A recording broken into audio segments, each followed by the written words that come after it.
All right. So what's the first one? The first one is high levels of criticism, contempt, and defensiveness. High levels of criticism, contempt, and defensiveness. What do we mean? Uncle Josh will explain.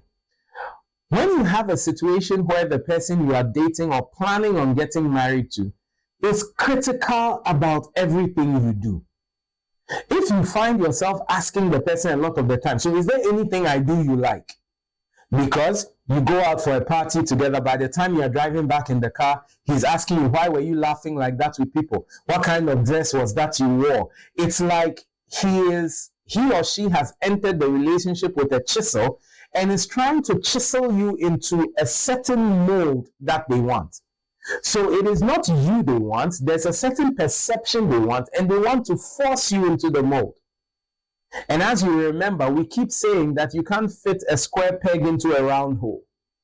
So if the person you are with is constantly criticizing you, if the person has contempt for you, where the person is behaving like they are doing you a favor by dating you, or they are doing you a favor by marrying you, or he feels like he is the Prince Charming and he's marrying this poor girl to help her.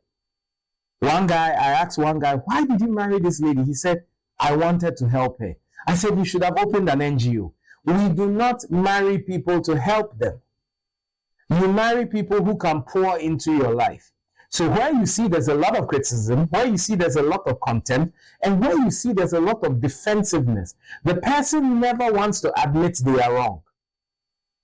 Any issue you raise, they will explain the issue. You can be dating someone who would rather argue for 2 hours than say sorry.